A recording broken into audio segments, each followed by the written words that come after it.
সকালবেলা উঠে ব্রেকফাস্টে কি বানাবো এটা কিন্তু ভীষণ বড় একটা ভাবনার বিষয়।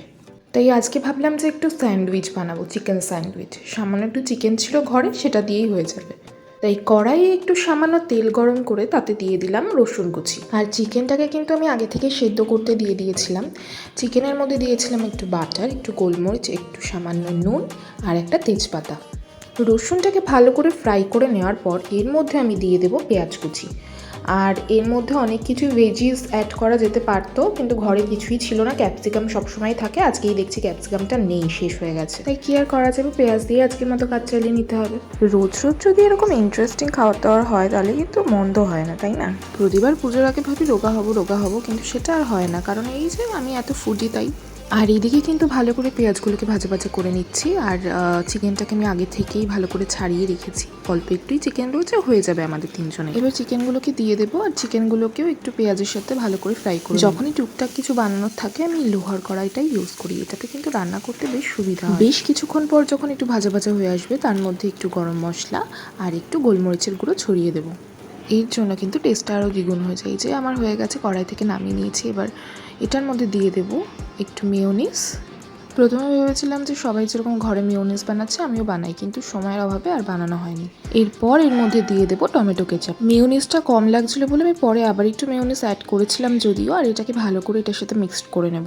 যদিও এটার মধ্যে আরেকটু বেশি ভেজিস হলে ভালো হতো, কিন্তু ওই যে কথায় আছে দরকারের সময় কিছুই পাওয়া যায় না, আমার অবস্থা হচ্ছে সেরকম। এরপর ব্রেডগুলোর উপর ভালো করে বাটারটা লাগিয়ে নেব। আর যেহেতু ঘরে এই ব্রেডগুলোই আনা ছিল, তাই জন্য আজকে স্যান্ডউইচটা এই ব্রেড দিয়ে বানিয়েছি। ওই স্যান্ডউইচ বানানোর জন্য আলাদা করে ব্রেড নিয়ে আসিনি।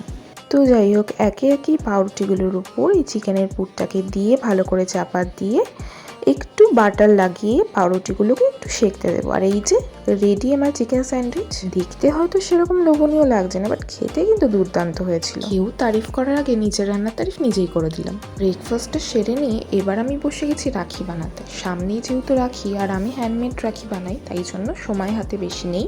তাই চটপট রাখিগুলোকে রেডি করে নিই। এটা যদি এখনো কমপ্লিট হয়নি, কমপ্লিট হওয়ার পর তোমাদের সাথে অবশ্যই শেয়ার করবো। আর এদিকে আমি একটা স্টোন ওয়ার্ক করে রাখি বানাচ্ছি, তোমাদের সাথে একটু শেয়ার করলাম। দেখো কতটা খাটনি এগুলো বানাতে।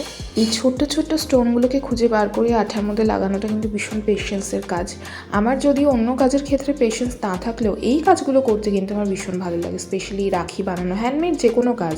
আর এই যে আমি এই রাখিগুলো বানিয়েছি, তোমাদের সাথে শেয়ার করলাম। কেমন হয়েছে অবশ্যই কিন্তু জানিও। এটা হচ্ছে সব থেকে বড় সাইজের রাখি যেটা আমি বানিয়েছি, আর এখানে স্টোন ওয়ার্ক করা রয়েছে। আর এটা হচ্ছে পুরোটাই নেটের উপর কাজ করা। তোমরা নিশ্চয়ই দেখতেই পাচ্ছ যে এটা পুরোটাই নেট দিয়ে কাজ করা হয়েছে। এখনও কিন্তু রাখিগুলো পুরোপুরি কমপ্লিট নয়, এখনও দড়ি লাগাবো, আরও অনেক কাজ করা বাকি। তোমাদের সাথে পরে নিশ্চয়ই শেয়ার করবো, তোমাদের ভালো লাগলে অবশ্যই জানিও। আর এটা হচ্ছে আমার সব থেকে প্রিয় রাখি, হ্যালো কিটি। আগের বার যখন বানিয়েছিলাম সবাই খুব পছন্দ করেছিল, তাই এবারেও এরকম একটা বানালাম।